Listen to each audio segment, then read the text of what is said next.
help them do their bidding.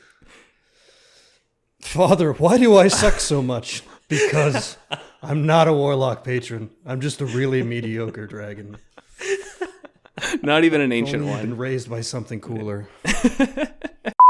Welcome to Monsters Multiclass, your Dungeons & Dragons fix. I'm Kevin Odie. I'm Jared Bornigal. And I'm Wim Melton. And we'll be hanging out with you for a while to talk about anything and everything D&D related. On this episode, we are taking a look at the Way of the Ascendant Dragon, the new monk subclass added in Fizban's Treasury of Dragons. So Jared, take it away. Yeah, so new monk subclass. Everybody loves the monk. There's literally no strong opinions about it because everyone just knows it's good, right? Yes, no strong opinions on the monk at all. None. So yeah, the monk is usually looked at as one of the weaker classes in 5th edition, though I am kind of a monk sympathizer. I absolutely love them because I just think they're fun to play, regardless of what the numbers tell us. And this has given us a new dragon class. So this is the Way of the Ascendant Dragon. The flavor itself, the flavor text that is given is pretty broad. For the most part, this is just a dragon-style monk. If you want to have some specific Forgotten Realms lore added to it, there's some talks of Baphomet being the first of these. Oh, I'm so sorry. Baphomet is the demon lord of beasts. That's very different. I have just purged all Forgotten Realms lore from my brain, and I'm not wearing glasses. So the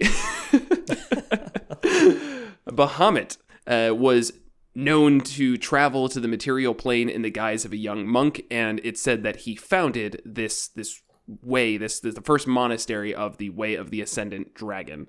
So beyond that, it really does just feel like Dragon Monk, and I don't have any like additional flavor from the text that goes beyond it. It's a monk that tries to be a dragon. It talks about like trying to achieve unity with the material plane. Honestly, I don't know what that has to do with dragons in the least bit, though. Yeah, I'm with you on that one. Kind of all the lore, at least how it's presented in 5th edition around dragons, is very much like they kind of see themselves above everything, and rulers and arrogance. You have like the good ones, the metallic ones, where they'll like kind of help out and stuff like that, but they still, I think, see themselves as above most of the material plane. So yeah, unity does not... Yeah, spiritual unity specifically, which is fitting for monks, spiritual unity, that is. Oh, for sure. But that pursuit with dragons involved, I'm not sure I really see where that's coming from. Which isn't to say that the flavor is just entirely garbage. Just what is specified in the text, I feel like isn't really doing anything for me. It's not very evocative, but you can come up with tons of combinations for dragon monks. But before we get into that, let's talk about some mechanics. Looking at the Dragon Disciple, this is their first feature, comes online at 3rd level when monks get their subclass. And this is, you can channel draconic power to magnify your presence and imbue your unarmed strikes with the essence of a dragon's breath. You gain the following benefits. You get draconic presence. If you fail a intimidation or persuasion check, you can use your reaction to re-roll the check as you tap into the mighty presence of dragons. Once this feature turns a failure into a success, you can't use it again until you finish a long rest. So let's talk about that first, then we'll go through the rest here. It's fine. It's like kind of really specific. I would almost rather it just be like any ability check. Yeah, and that was... Because there's other things that kind of help with that. And like a once per long rest, you could just kind of auto-succeed an ability check. Right. And I do like the fact that it brings about this... the feature isn't used until it turns something from a failure into a success. I think that's nice, and a lot of class features in older... Yeah, the Player's Handbook, and even Xanathars were just kind of use them and lose them regardless. But it seems like Tasha's had a couple of things like this around I think it was the Soul Knife had a lot of abilities like that. Yeah, you get like you're at D4, and if it bumps it to a success, then it counts. That sort of stuff. Right. I definitely like that just to make it not feel wasted. But I don't really know how many intimidation or persuasion checks you're doing in a day as a monk. Sure. That being said, if you had this feature, You'd probably try a little bit more, Probably. right? Yeah, at least to get one in. Yeah. Because I say usually monks can't really focus on charisma. They're a little stat dependent. One thing I find kind of funny. They're like the most stat dependent Yeah. class. They really are. What do you mean? It's just Dex, Wisdom, and Constitution. No, just them. Yeah. I guess Rangers are, but Rangers don't rely on Wisdom nearly as hard. Anyways, the one thing I find weird about this is you have to use your reaction to reroll the check. And Oh, yeah. I just don't know really where that came from. Like, who thought that was necessary for balance? It's like a flavor thing, I think. It's like you see they're not buying it, so you just like glare at them. Right. Right. Just yell your point again, louder. Oh yes, my draconic presence. So, yeah. Yeah, and it is just a reroll, isn't it? It's not use this to make it a success. Correct. Yeah, and so like if you just have like a +2 to these, which is not that Not unheard of at as a all. monk. I don't know why you No, really have you more know. than that unless you have proficiency in persuasion or intimidation, which is reasonable with this. Right. There's probably going to be a lot of time you try and do it. Say, oh, it didn't happen. Let me re-roll and still fail. And sure, you don't lose it, but I don't think this will all of a sudden make you good at intimidation or persuasion. Right. I actually wouldn't have even minded if this either just gave you proficiency in intimidation and persuasion, or if it did that in addition to this, using your reaction once per day to turn a failure into success, potentially. But I think, yeah, you've got some weird lack of synergy where, as you said, you might have like a -1 to persuasion or intimidation, and it's like, why is this actually part of my character? Right. Yeah, so you get in that weird spot to take advantage of this ability. You then need to focus a bit on charisma and then intimidation or persuasion, which kind of goes against what a lot of a monk is and also the stats of that a monk needs. And so it's like, yeah, it's lack of synergy is a good way to put that. It just feels kind of icky. Yeah. Like, no, I don't want to focus on that, so I'm just going to keep the -1 or 2 to this. And then therefore this ability is just kind of crap, and I'm not going to be wasting my time or like threatening to ruin the party's plan by trying to intimidate or persuade when it's just not going to happen. Yeah, I think one way that might, like a quick table fix that might make this feel a little more worthwhile is using this for somebody else. Like the monk can use the reaction to turn anyone else's failure into a success or potential failure into a success. So that way it's kind of Sure. like you're the backup. And Okay. You can kind of get the same thing with the help action, though the help action in persuasion and intimidation checks is always a little bit weird. This cuts out any of that weirdness, and you can just kind of say that, yes, the monk is helping with their reaction, because that's what they're doing. They're quick about it, and hopefully giving them, turning a failure into a success. And that could work even on top of advantage or disadvantage. It just allows an additional reroll. It doesn't say it gives you advantage on the roll or anything like that. Right. So, next up is the Draconic Strike. When you damage a target with an unarmed strike, you can change the damage type to acid, cold, fire, lightning, or poison. This is this is great. Yeah, I love this one. The flexibility of being able to change damage type just on a whim. It's when you hit. Mm-hmm.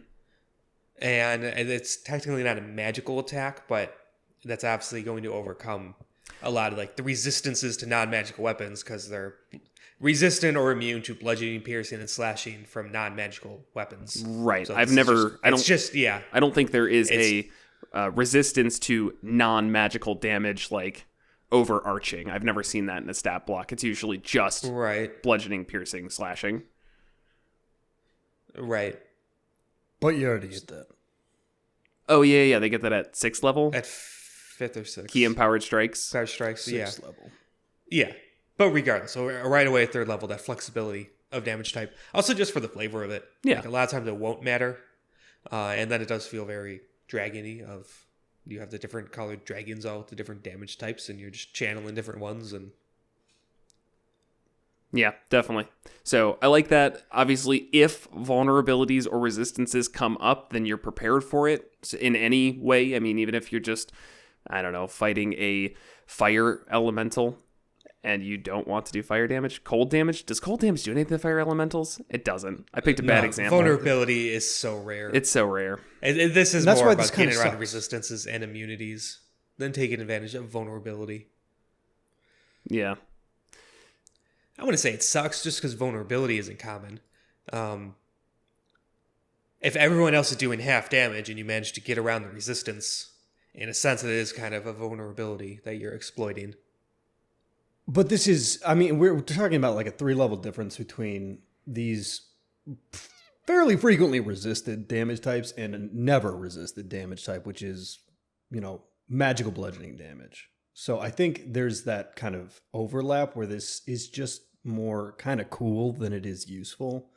And I have mixed feelings because I actually do like the idea of vulnerabilities coming up. They're just not very well balanced. Yeah, that's kind of an issue with 5th edition in general, is that with the simplistic approach to resistances and vulnerabilities, it makes vulnerabilities just way too strong, so that if you introduce them all the time, it is a cakewalk if you have the right elemental type. It doesn't always work out very well. I know other editions, it's been like, I guess, a scale of vulnerability in some fashion. I don't know the specifics of it, but it doesn't come up a lot in 5th edition, I think, for a reason. So, Will, I guess you're kind of right. It's cool. It probably doesn't have much long-term usefulness. The few times that it does specifically get you around a resistance is going to be few and far between, beyond what just a magical strike could do at 6th level. That is a good point. And just to double check, yeah, key empowered strikes is at 6. Okay. All right. Well, say that one I guess isn't too exciting. It's good at like 3rd level though, so we can't totally discount that, seeing as a lot of people stop playing after like 5th level. Like it's Yeah, I mean, for like you're talking Majority. about like, the big bad evil guy for our up to 5th level campaign as a ghost. It's like, okay, that's actually pretty good. Right. And I think we're going to find that as a theme for the rest of the subclass. Good at low levels, and then and well, obviously we'll get to them, but yeah, and I mean that's really though that is what most people play. I think like statistics show that people stop their campaigns at like 7th level, which I find hilarious because we're usually like just first month is like levels 3 to 7, and then it's like the next year and a half levels 7 to 11 because that's where I have the most fun DMing. So yeah, that's tier 2 play at that point. Yeah, I'm with you on that. I think that really opens it up for a lot of cool possibilities. Right. So I'm missing out, and then in tier 1. Yeah. Whereas like levels 1 through 3, it's like we're relearning the game, I guess. Anyways, moving on is Tongue of Dragons. So another ribbon ability, you learn to speak, read, and write Draconic or one other language of your choice. If you already know Draconic, which could make a lot of sense if you're very focused on dragons from the start of your character. Mm-hmm. So, fine. Yeah, I've got nothing else to say It would on be weird if they didn't have that, but it's just not exciting. Right. Yeah. So I would say overall Draconic Discipline is a 3rd level ribbon ability with a little bit of mechanical viability with the Draconic Strike, but as Will pointed out, pretty quickly becomes obsolete. But then again, as you pointed out, Jared, a lot of people don't get there. So yeah, but we're not done yet. Luckily, no. 3rd level is packed. We also have Breath of the Dragon, their next ability, and we did say we were going to switch off. So Kevin, would you like to take this one? All right. Yes, it's a big read. Old Ted Mosby. You missed my joke. What did you say? I said thanks, old Ted Mosby. Oh, yeah, I see it. Yeah. Say that's probably confusing everyone on the podcast. So we were recording this Halloween morning, and there was a costume party last night that Jared did not manage to get out of his costume for. No. So for everyone who's recording the video, you got a treat going on here. Because this is also releasing like early November. Probably mid-November, I'm pretty sure. Yeah. So so sorry. that's fun for you. Hey, it's Lawrence from Spice and Wolf. I'm sure there'll be pictures in other places, but yeah, it's fine. It's fine. The silver doesn't really come out of your hair very quickly. So I figured I either had to dress up in normal clothing and have this weird silver hair or just commit to the costume. So I went with committing to the costume. You're all welcome. Unless you're a podcast listener, in which case, sorry for the diversion. Go check out the YouTube for this one episode. Yes. Anyways, third level, Breath of Dragon. Breath of the Dragon. So you can channel destructive waves of energy, like those created by the dragons you emulate. When you take the attack action on your turn, you can replace one of the attacks with an exhalation of draconic energy in either a 20-foot cone or a 30-foot line that is 5 feet wide. You choose one of the elemental damage types. Each creature in that area must make a dex save based on your key save DC. Taking the damage of the chosen type equal to 2 rolls of your martial die on a failed or half as much on a success. At 11th, this goes up to 3 rolls of your martial arts die, and then you can use this a number of times equal to your proficiency bonus, and you regain all expended uses on a long rest. Alternatively, once you have no more uses available, you can spend 2 key points to use this feature again. So I feel like this is an ability I like, and the general consensus, because the book's been out for about a week now at this point, and the subclass has been teased and whatever up to this point. It seems like the class has gotten a lot of hate, and I feel like this is a great ability, and it's really well crafted to scale, like extremely well just throughout the entirety of the monk, between getting more uses for free with your proficiency bonus and getting more damage just off your martial arts die going up, and when you hit 11th level, turning it from 2 martial arts die to 3 martial arts die. And the fact that it isn't even your entire attack action, it's replacing one of your attacks with this ability that has the potential to hit multiple targets with either a cone or a line and the elemental damage of your choice. I feel like this is a really good ability. Yeah, I love it. And then especially at the lower levels here. The scaling does slow down a little bit. It starts off with D4 at... I literally just had it up. At 5th, it goes up to a D6, and then it stays that way until 11th, when it goes up to its D8. So between 5th and 11th, it doesn't scale. Not extremely well, no. At the tail end of that, I think it'll start to feel like it's really fallen behind in damage. And then all of a sudden, it's a big jump at 11, because you're going from 2D6 to 3D8. But even between 11.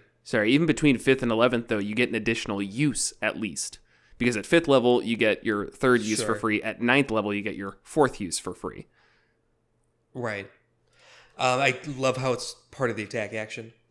That makes it worth it. If it was your whole action, it would not be worth it. So, in that sense, it's, when things line up, just a way to still take your attack action and do more damage than just doing your attack. Right. And you can still flurry of blows after this or anything like that.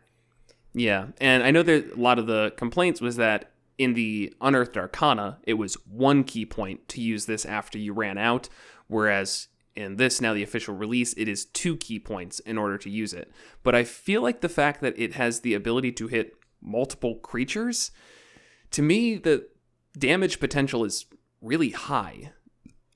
I think that's where we need to start kind of digging into. So there's a number of creatures that this hitting really justifies its use. And I think that's greater than people might think and less likely to come up than people might think as well. And I think that number's around 2, maybe 3, depending on the situation. That's not something that doesn't happen, but if that doesn't happen, this is not good at all. I agree. And I think that's its downfall. Yeah, but like with the ability to either do a cone or a line, and you're a monk with some of the best movement abilities, except for, I guess, the rogue, probably put them higher, but it seems like it's pretty simple to get where you need to be in order to set this up and get 2, 3, potentially like 5 if the stars align. The fact that, again, it's either a line or a cone. You don't have to choose the morning of. You don't have to base it off of which dragon type you decide is yours at the beginning of the campaign. It's just what is the best for this situation right now. And that versatility, that ability to set up your shots is playstyle defining, and I think would be really fun. as you're not just trying to run around the battlefield, you're trying to run around the battlefield setting up for that shot where you get like 4 people with a lightning strike. And that's going to feel awesome.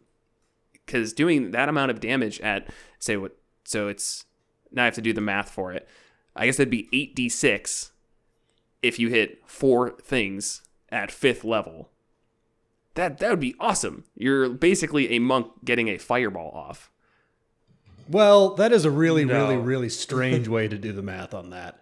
That does not equal out to a fireball. 8d6? I mean, that is exactly if what a somebody fireball blasted does. a fireball there, they would do 8d6 Oh, no, to you're 4 right. people. So that's You're right. 24. You're right. It is worse. Yeah. No, it's significantly worse. But it doesn't take... It is, but it's not a 3rd level spell. Right. It's part of your attack action. Right. So you can still attack, do this, flurry of blows, get 2 more attacks. And you could even just burn through your uses of it and just do it twice in a row if you wanted to. I think it just says once. When you take Oh, yeah, I one guess of the so. You attacks can only with do it you. once per Yeah. turn. Okay, well, that's a bit of a bummer. Okay, well, yeah, all right. It's not crazy damage in comparison to what it could be.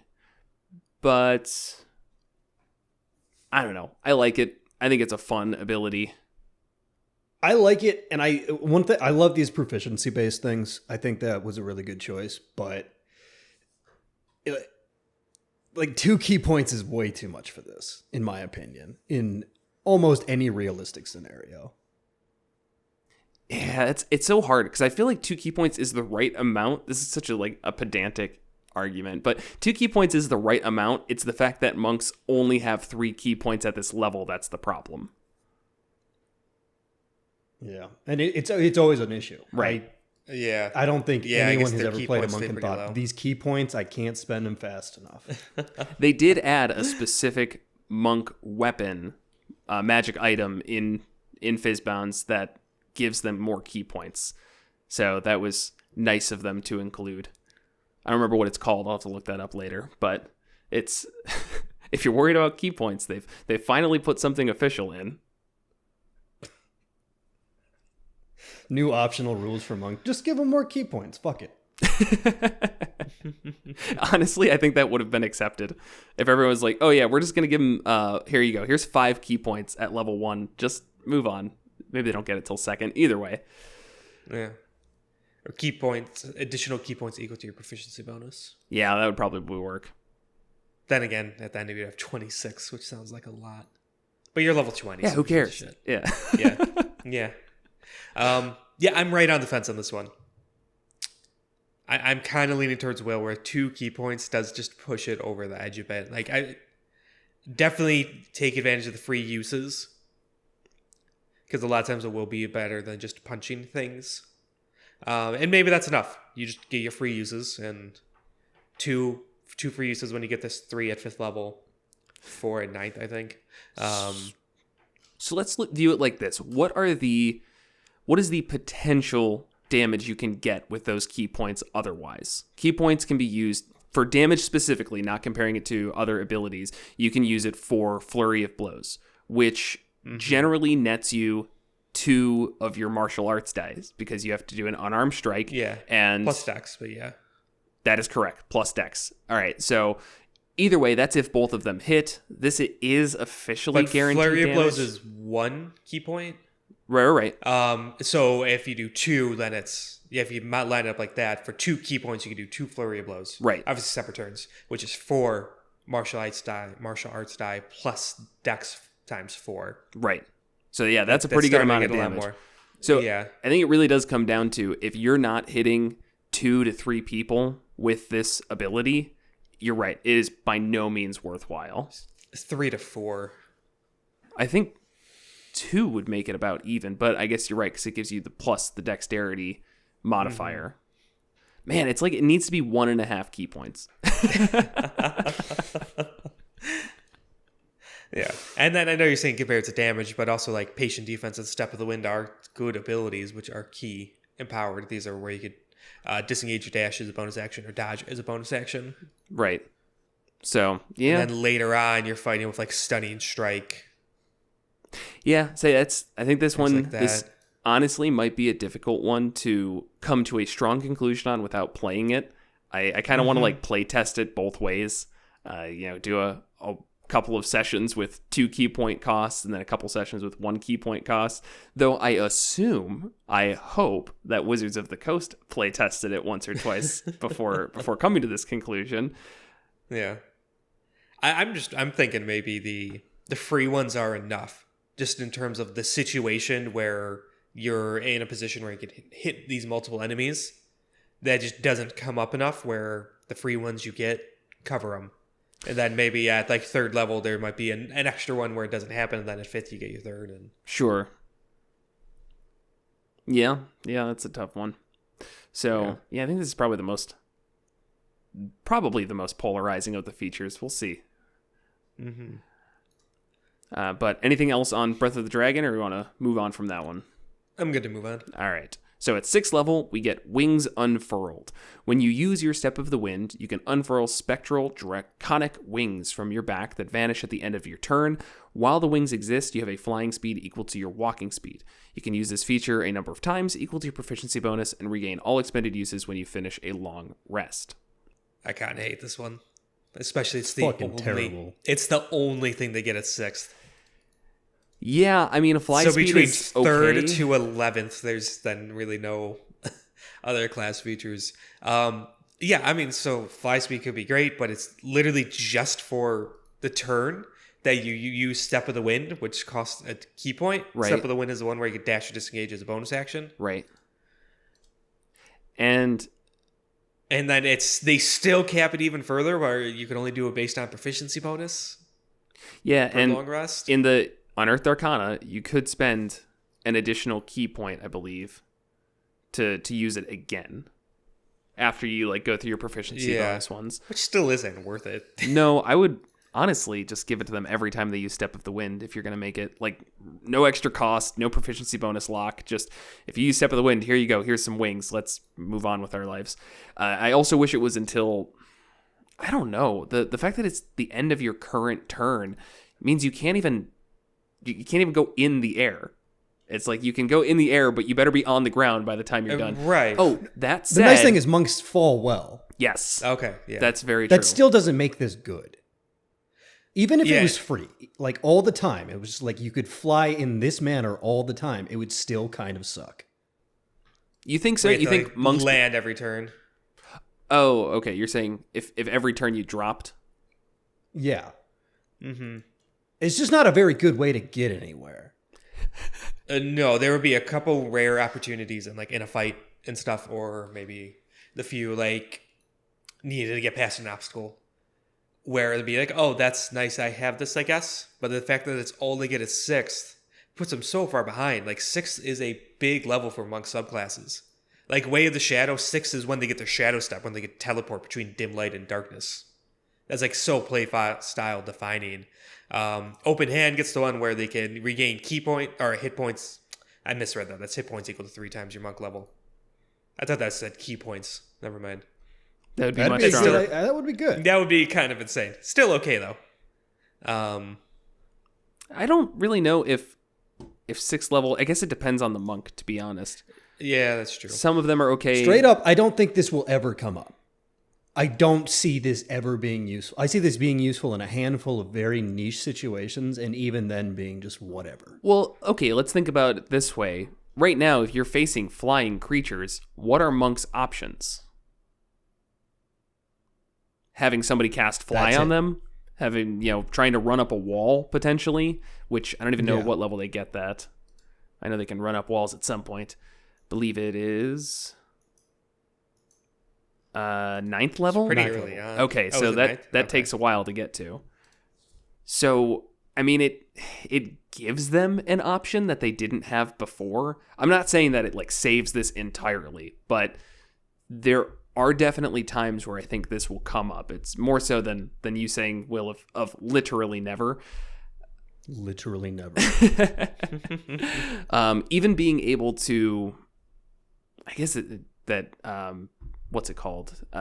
Disengage kind of takes care of this, but just moving to where you want to move on the battlefield is kind of helpful. Being able to move up vertical surfaces, because that comes on at 9th level. It's really just 3 It's really just against flying creatures that it's useful. And even then, it's weirdly useful. Mm-hmm. Yeah, it's undertuned. And the other problem is like, so you have these flying creatures and you're like, all right, this is bullshit. I'm going to fly up and punch them. But you can't really punch them because you've already burned your bonus action and a key point just to get up there. You can grapple them. And that's for one round. You just fly up there and grapple them. Yeah, that's... Sure, yeah. I don't actually know how that works out rules-wise. Do you stay up there with them, or do they get pulled to the ground? I think it depends on their carrying capacity, Ugh. like their strength. That's a terrible rule to have to look up midway through. Like, how do you calculate carrying capacity again? What's this creature's strength? But you could, from there, as a monk, trip them. And like stylistically, when this comes up, it feels really cool. But I'm not saying that makes it worthwhile. I'm not saying it makes it strong enough by any means. But I do love the image of them jumping up into the air with dragon wings, grabbing onto a flying creature, and then doing a trip attack, because that's something they can do as a martial, and then knocking this creature to the ground as they take 0 damage themselves. And now this thing is on the ground. If you grapple them, then, that's things you can gang up on them as a party, maybe. Like that, if that moment happens, that is cool. Any other time, this is going to be forgotten. That does sound very cool. You're right. Actually, would grappling them just knock them down because their speed then becomes 0 if they don't have hover? If they don't have hover, then I think that would do it. Isn't that how that works?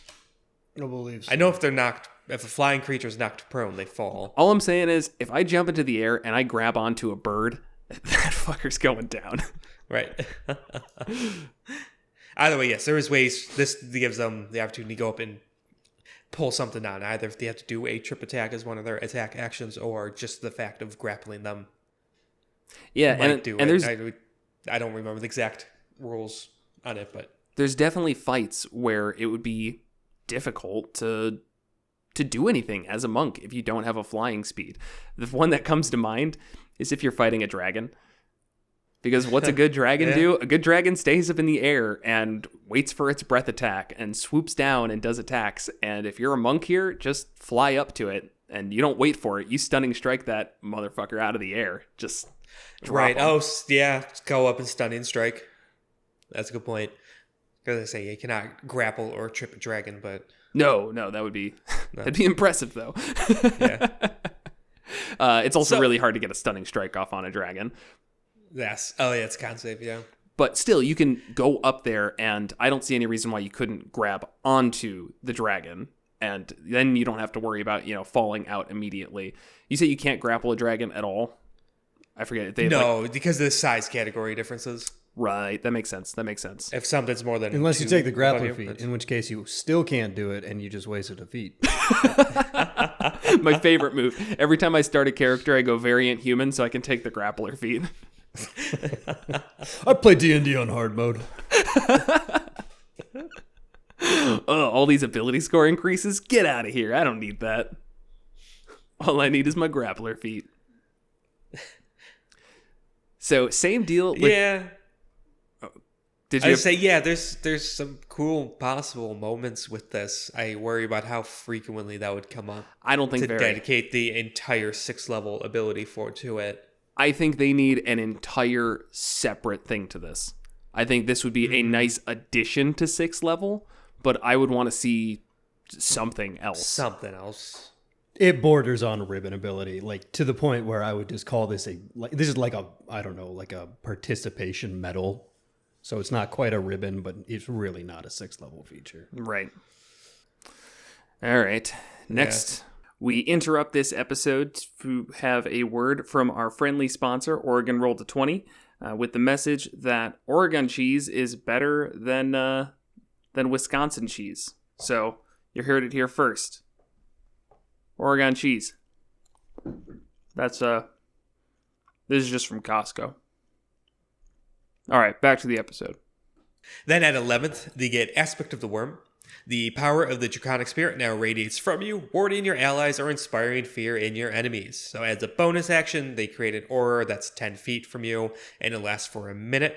Then for the duration, you gain one of the following effects, your choice. So when you activate this aura, you pick one of these two. Frightful Presence. When you create this aura and as a bonus action on subsequent turns, you can choose a creature within the aura. The target must succeed on a wisdom saving throw against your key save DC or become frightened of you for 1 minute.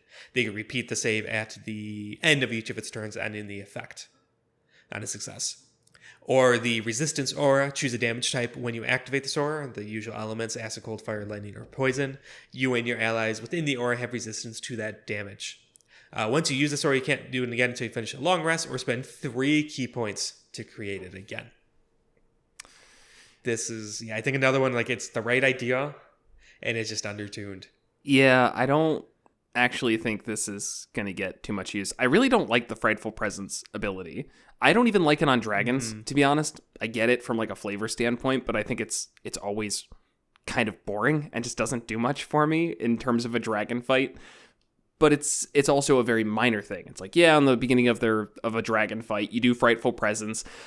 75% of the party saves, and one person saves next turn, and it's fine. You know, you move on with your life. This is trying to make it an entire class feature, and it's just, what's the benefit? You get, so things have disadvantage on attacks against you that fail this.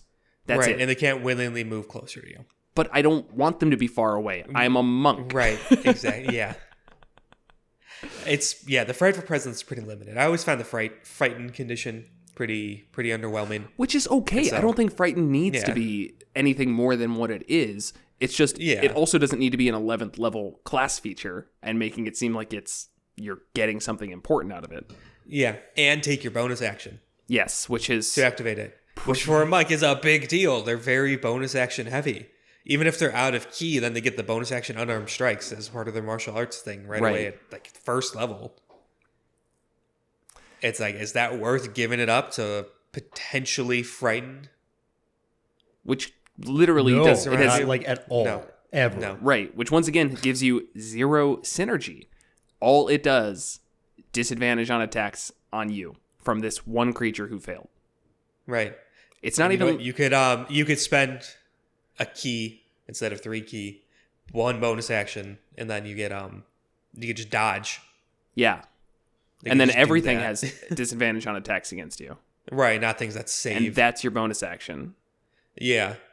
Yeah, that's a horrible this ability. is for a minute. That's for the round. But they can save the next turn. There's no save. Yeah. It doesn't even have to be like when they're out of your sight. They can repeat the save. It's just at the end of their turns, they can end the effect on a successful save. Yeah. Yeah, Frightful Presence, I would say, is another ribbon ability. You do this out of combat in a crowd when you're trying to intimidate people or draw attention or whatever. Sure, you can make some cool role-playing moments with it. After you jump into the air with your wings, you unfurl your wings, and then you frighten everybody, and you're like, wow. But it's like, oh shit, I'm 15 feet in the air, and this is only 10 feet radius, so no one really feels it. It's a really small radius, too. Yeah, that's tiny. How? Somebody tell me. I'm going to keep bringing this up because, man, does it upset me. How does the Twilight Cleric get a 30-foot radius on its channel divinity, and this gets a 10-foot radius? And there's 6 level fly speed that doesn't completely suck. It's not fair. Okay, I'm really mad. I came into this class hoping that I was going to like it. No, I'm getting mad about it. And then even the next part, if we want to go through that, the resistances. Sure. Mm-hmm. Choose a damage type. When you activate this aura, acid, cold, fire, lightning, or poison, you and your allies within the aura have resistance to that damage. So this is the one that is going to get some use, but they have to be within 10 feet of you. Yeah. For its free use, this might be worth even just for you, even if it gets no one else. Fighting a fire elemental, pop it for fire. You know, various dragon types, pop it for that. It's at the beginning. That I could see. It's not worth 3 key points. No. When they're so limited. But for the free one, once per long rest, okay. That's fine. That'll get used. That's not, terrible. I'm not mad about it. I'm mad that that's essentially the only thing they get at 11th, though. Not entirely After they'll... Because they do get their Breath of the Dragon dice increases to 3 that does go martial up. arts die. So that's true. That's the big power bump that they get. but this is still, we're now 2 abilities in a row that just feel kind of worthless. I don't know. I think resistance, having to wait until 11th level to get resistance is a bit of a slap in the face to this class. I think if we're talking about how can we make 6th level better, it's take this resistance ability and make it like a single key point. We'll do another proficiency bonus. Up to your proficiency bonus, you can give yourself resistance to a damage type for a turn. Once that runs out, you can spend a key point and get resistance to it for a turn. Or maybe a minute. I don't know. Give it to them for the entire combat. Who cares? It isn't something you need to wait until 11th level for. Right. Yeah, because that kind of elemental affinity, resistance to elements, things like that is, again, very draconic. Extremely. Very fitting, yeah. 11th is very late for it. Both for mechanical viability and just kind of lore flavor reasons. Yeah, and then, like I said, the 3 key points. That's an insane cost. Yeah. What other monk abilities cost 3 key points? A lot of stuff in Way of the 4 Elements. I was going to say, I think there's probably a lot of Way of the 4 Elements, which is universally considered like the worst subclass. Actually, I'm pretty sure the Way of the Open Hand. Yeah, it's Quivering Palm. Quivering Palm costs 3 key points. And if you're not familiar... 17th. Yeah, so Quivering Palm is their 17th level ability. That's when you hit a creature with an unarmed strike, you spend 3 key points to start some vibrations, which last for a number of days equal to your monk level. Vibrations are harmless until you end them. When you do so, you and the target must be on the same plane of existence, and when you use this action, creature must make a Constitution saving throw. If it fails, it's reduced to 0 HP. If it succeeds, it takes 10d10 necrotic damage. So that's what 3 key points get you. That's worth 3 key points. That's worth 3, without a doubt. Oh, that's horrible. Yeah. Somebody hates monks at Wizards of the Coast. We just want to love them. I do. Like they have such, just like we as the community, I think just want to love them. It's like they have such cool potential. It could be a lot of fun. Hell, even we still have fun playing as them. Yeah. We realize it's like, yeah, we're low undertuned. But yeah, then they come out with these new ones and it's always so hopeful. And right. Like I'm definitely of the camp that like balance in 5th edition is not so much a myth, but it's so party and table dependent. Like one feature can be totally broken in one party and can be totally useless in another party, or the DM can just not throw monsters at you that like, if in a campaign, for example, that was highly elemental focused and flying creature focused, this monk might feel better than a standard campaign, like an Underdark campaign, for example. Yeah, that's true. But that said, there are obvious points of balance that are being missed here. Absolutely.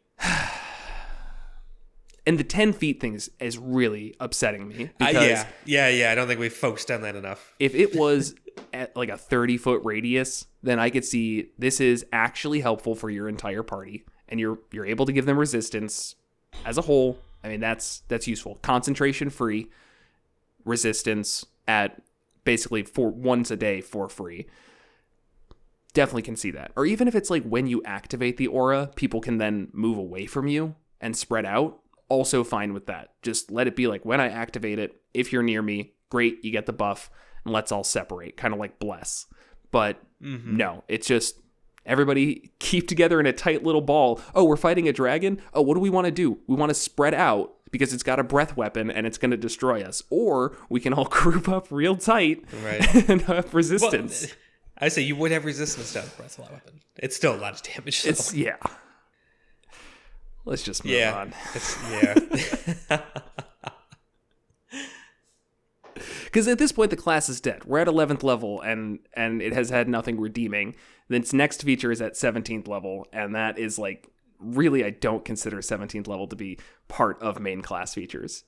If something's coming on at 17th, I'm with you. It's if the 17th level ability like saves the subclass sucks. Yeah. It's also, this doesn't save it.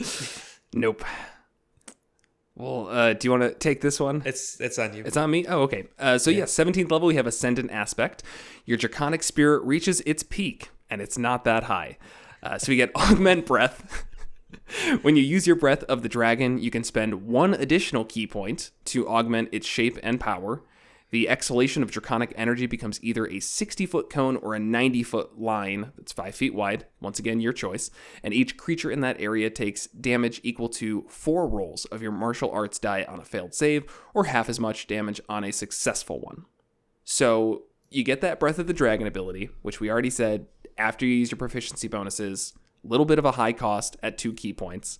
And now this is saying if you want to make it more powerful, something that should just kind of be given to you at 17th level, you have to spend another key point. Mm-hmm. Yeah, I think this shouldn't cost a key point. It should just be, hey, you're 17th level now. Your Draconic Presence Spirit reaches its peak. Your breath attack gets stronger. You peaked. Like, yeah, I don't think it should cost you anything. I will say that the 60-foot cone is huge. Yes. And that's awesome. And same thing is if you have like a lot of enemies, this is going to feel very strong. It's going to feel worthwhile to do, but it shouldn't cost you any key points. There's no excuse for that. Yeah. What's your martial die at this point? I believe it caps out at D10. D10. Yep, goes to D10. Also, so like a 17th level and you're doing 4d10 in damage. Like, it's not that great compared to spells and stuff. No, I want this to be matching damage with a Cone of Cold at minimum. Because I believe Cone of Cold's a 60-foot cone as well. It's a big one. 5th level spell, yeah. Yeah, and if you're not able to do a 5th level spell's worth of damage at this point pretty easily, at 17th level, you're behind. Yeah, Cone of Cold is 8d8 cold damage, 60-foot cone. So that's definitely more. I don't know by how much, but it's more. Yeah. Mm-hmm. And at that point, again, you've got a lot more than 5th level spells at 17th level. That With was the party, yeah. As at 9th level, you got your 5th levels. You've got like 2 or 3 of those plus 6, 7, at this 8s. point, the spellcasters have 9th level spells. Right. Yeah. But yeah, your little dragon monk could do a fraction of that. All right, I got nothing else to say on that. Blind Sight, also disappointing. You gain Blind Sight out to 10 feet. Within that range, you can effectively see anything that isn't behind total cover, even if you're blinded or in darkness. Moreover, you can see invisible creatures within that range, unless they successfully hide from you. How about this? Make it True Sight out to 30 feet. Nothing has been broken. No. I was going to say, Blind Sight's kind of neat. Like, I don't have an issue with Blind Sight, but just out to 10 feet is really, really limiting. There's also a fighting style you could get at first level that does this. Yep. Could have literally taken a 1-level dip into fighter and gotten that ability. Yeah, along with action surge. Or a feat. There's also feats, but monks have a hard time taking feats. Yeah. So I feel like there's some pun there about kicking, but I got nothing. I presented the concept of a pun. Yeah, that's fine. I'll take the concept of that pun. It was a late night last night, so I don't expect you to be on your game, but I'll take the concept of a pun. That's good enough. So yeah, this is effectively pointless. I think this already, I don't think Blind Sight is very worth it, even as that fighting style. Getting this at 17th level means nothing to me. Almost less than nothing. Yeah. It is a flurry of blow to the face. What if it was Blind Sight out to 30 feet? I'd take 60 feet. I'd take 30, Yeah. 60. That's what I'm saying. Just give True Sight. Like, I don't care. It's 17th level. Just let... I mean, there is a big difference between Blind Sight and True Sight, but... I know, but this needs it. That's true, yeah. Like, keeping everything else as it is, True Sight is not going to break this class. It's not going to break your game. It's 17th level monk abilities that are mimicking a dragon. I want to feel like I am a dragon monk, not somebody who can kind of put their arms out and feel around and be like, okay, I've got the general area. Right, as long as they're not behind total cover. Right. And that the creature isn't invisible and actively trying to hide from you. Yeah, it's missing a lot. I think just True Sight. 30-foot True Sight. Yeah. Yep. All right. Lastly, we've got Explosive Fury, which I like that they put that at the end because that's where I feel like I'm at right now. I just have Explosive Fury, When you activate your aspect of the worm, Draconic Fury explodes from you. Choose any number of creatures you can see in your little 10-foot aura. Each of those creatures must succeed on a Dex saving throw against your key save DC or take 3d10 acid, cold, fire, lightning, or poison damage of your choice. Yeah, an aspect of the worm is that 11th level feature. Just Yeah, the one that we said isn't really worth doing more than Frightful once. Presence or Resistance. Yeah. Yeah, it's 3d10 damage as a 17th level ability. I mean, I guess it's free. It's not costing you a key point. I But They don't even come take on. half if they succeed. They don't. Oh, yeah, it's all or nothing. And it could Like- cost you key points. You get that once per long rest. So if you're Right. doing it again, that's 3 key points for an ability that we already agreed is probably not worth 1 key point. Right. And cantrips are stronger than this at this point. Significant. Cantrips Yeah. are going up to 4 dice, right? Yeah. At Now, this 17th is- level, yeah, they go up to 4. This is AoE. So cantrips aren't going to That's- affect more than 1 creature, but that doesn't make it. Well, there's cantrips that do, but yeah. I guess. There's AoE cantrips. It's like Sword Burst, Thunder, Yeah. Thunderclap, or You're right. Thunder. There's the Thunder ones. I get them mixed up. I think yeah. Sword Burst is like a D6.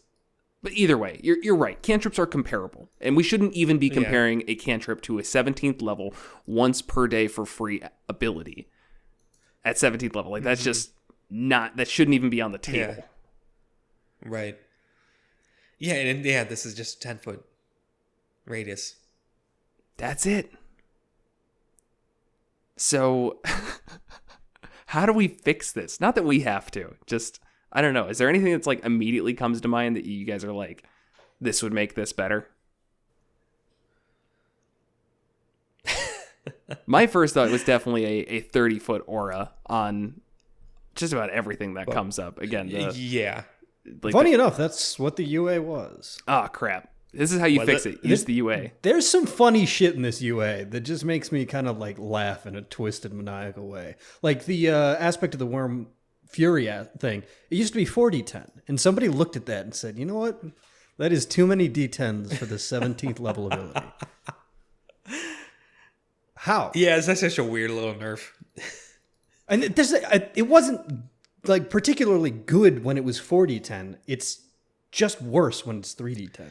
Right, but it also had the thing where when you damage a creature, this is once again the UA, so when you damage a creature with your Breath of the Dragon, the energy clings to the target. At the start of each of the creature's turn, it takes damage of the type your breath dealt equal to 1 roll of your martial arts die. At the end of its turn, the creature can repeat the save, ending the effect on itself on a success.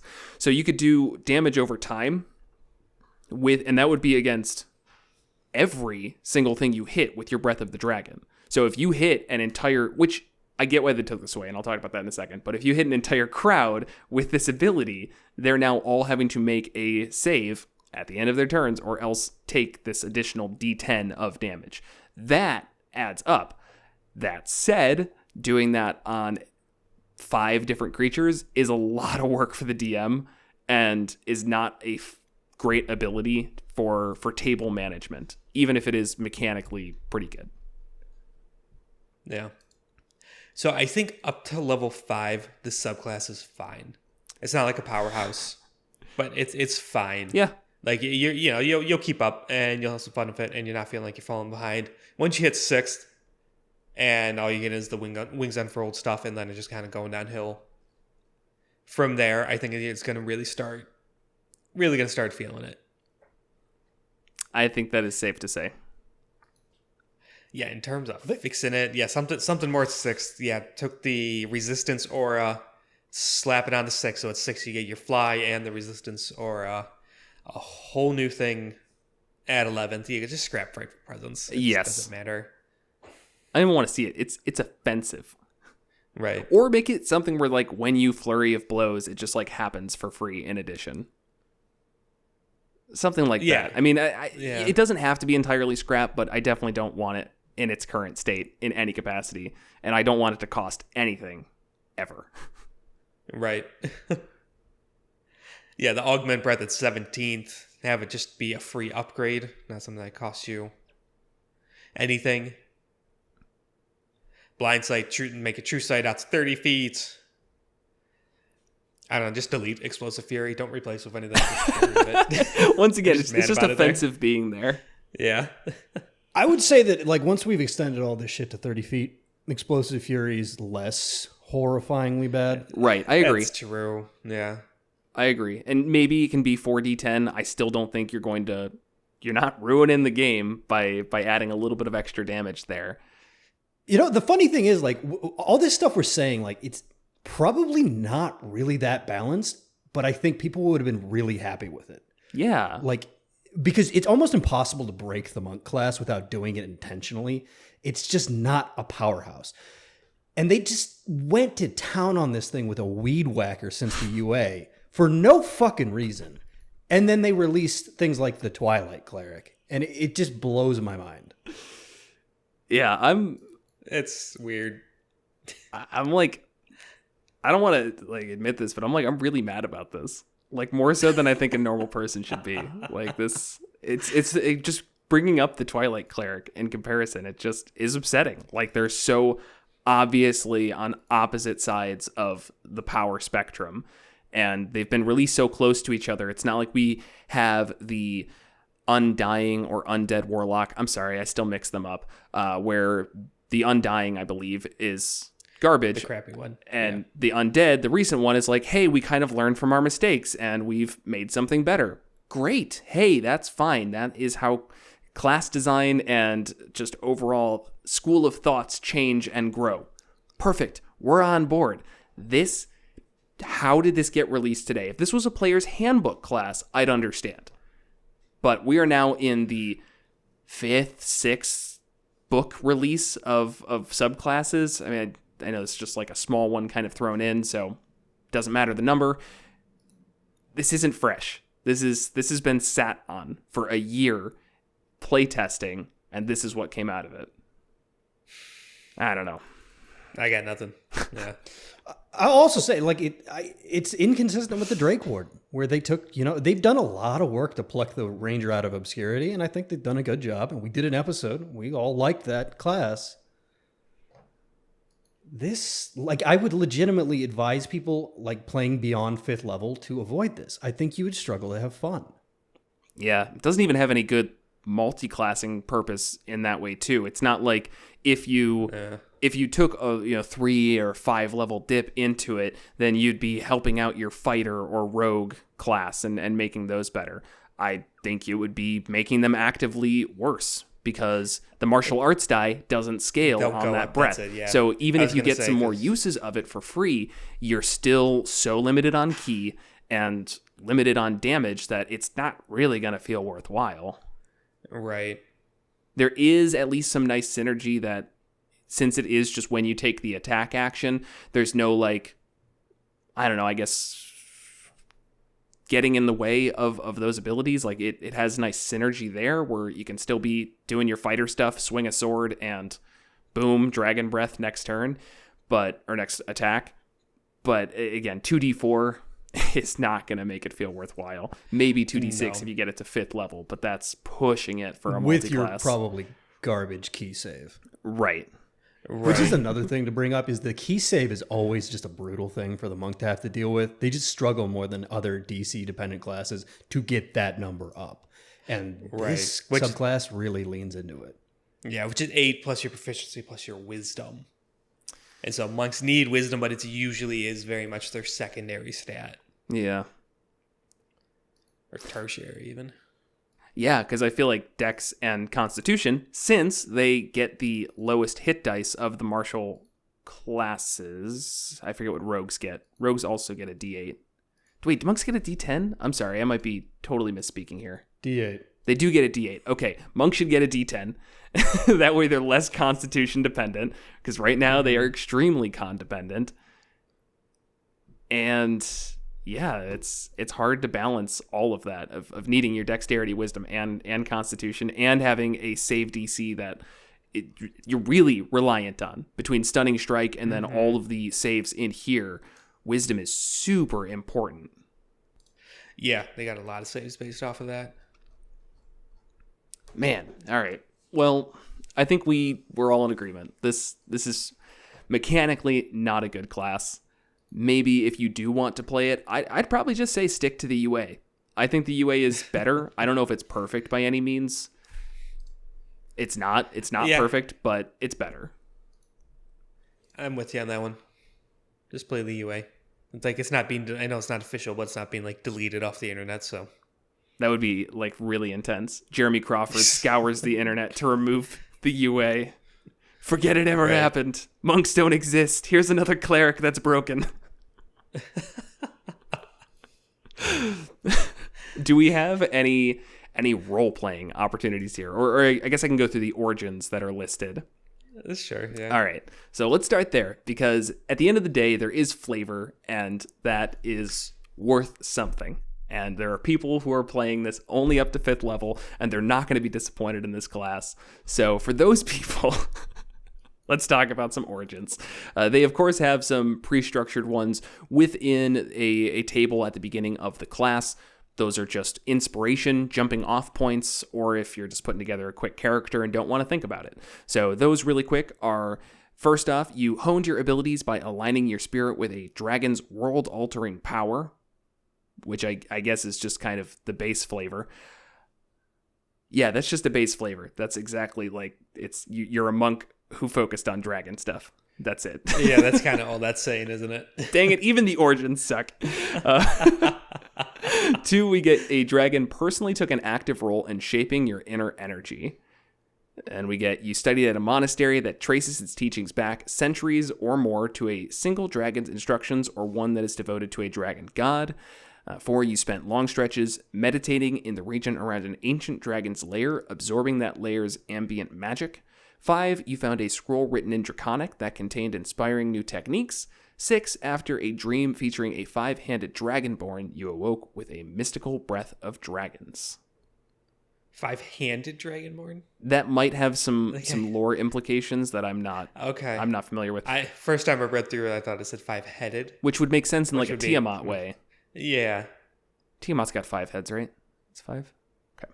I have a hard time counting heads. 5 elements. That could make sense. Sure, that's right, because you get 5 elements or 5 elemental choices for each thing.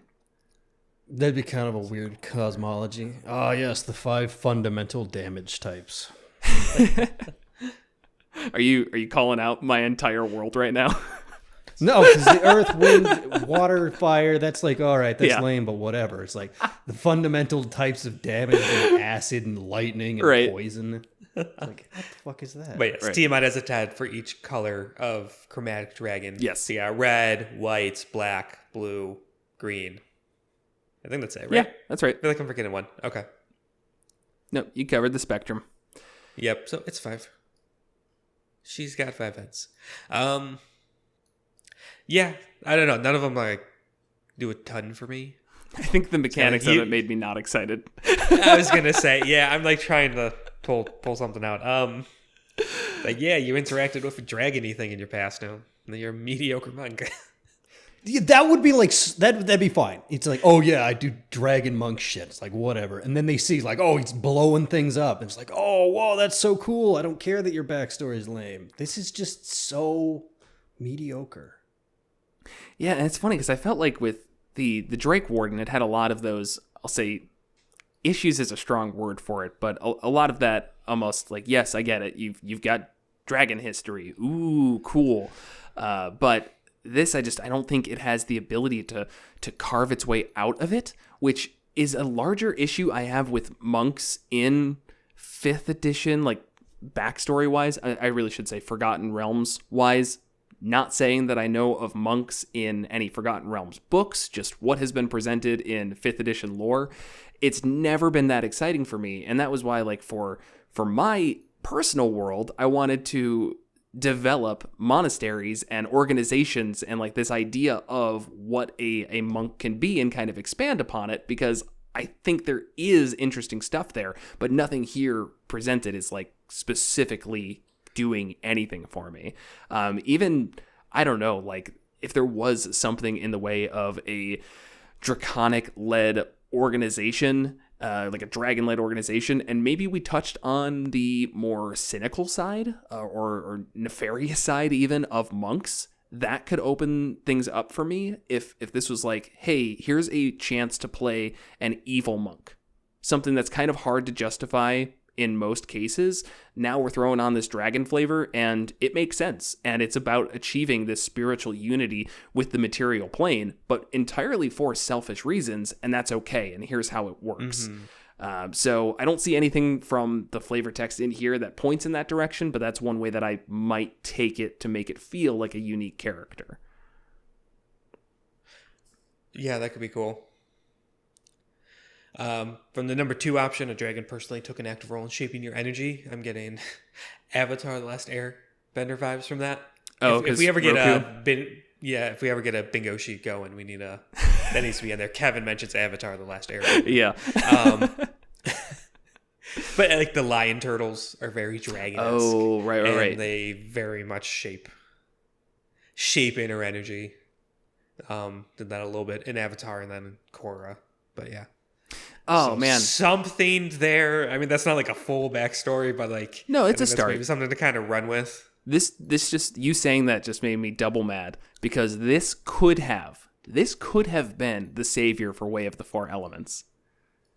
Because it has this like elemental flair to it that is cool from Way of the Four Elements, but it just still falls short. So it's like, for some reason, there's a combination of, if you have elements and the monk, it just has to fall short. They have all of this lovely culture to pull from. This just Avatar. That's it. Avatar: The Last Airbender. They can pull from this amazing source material, and they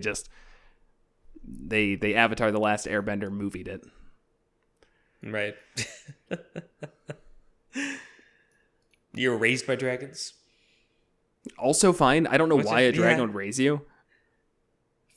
They're trying, like, It's trying to blend it to society. maybe it's like a chromatic dragon, like an evil dragon, and it's very much, it's kind of warlocky, but they're not powerful enough to be a warlock patron.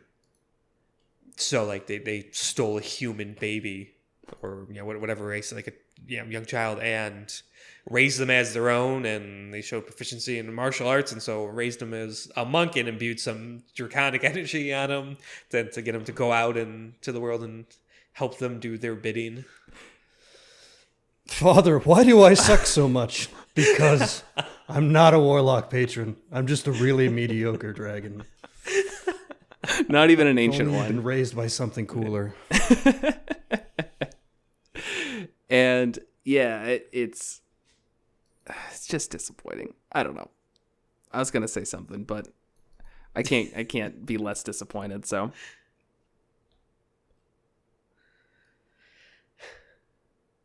Also, if you enjoyed that discussion, don't forget to like and subscribe and leave a comment. I mean, hopefully the conversation's been enjoyable. I've been having fun talking about it, at least. Yes. But yeah, I don't know. If you were coming here for a differing opinion than the community, we were kind of amped before we started. Specifically, we said I don't know why everybody hates this, and Will, you whittled us down. I beat that optimism right out of you. But yes, if you've enjoyed the conversation, which hopefully you did, even if you don't enjoy this subclass, then make sure to like, subscribe, leave a comment, leave a review wherever you can. And we promise we're positive in other videos. Yes, if you want some positive videos, check out the Ranger video. That one was positive. That's a fun subclass. And everything else, I mean, if this is your first time watching us, we do multi-class overviews is a better way of putting it, and monster conversations, and there's tons of positivity. This is just not that episode. Thank you, as always, to our patrons. Got Jeff W., Joe P., Vincent M., Isaac M., Sentinel D20, Star Shinobi, Adam A., Home Bakery, Ed G., Bob F., and Craig A. And if you want to support the show, then check out our affiliate, The Crafty Gamer. So the Crafter Gaming Store, that's what I'm sticking with, provides high-quality D&D themed candles, soaps, t-shirts, and more.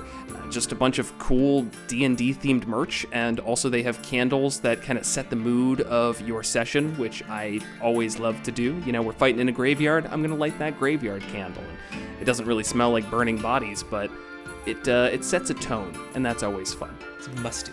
It's a musty, mossy smell. Yeah, which is always what you want from a candle. Like, you won't find this at Bed Bath & Beyond it works, but it's better. So, I think that's it. Do we have anything else? Any other announcements? No, nothing else. Okay, end of All episode. right, well, yes, as always, thanks for watching.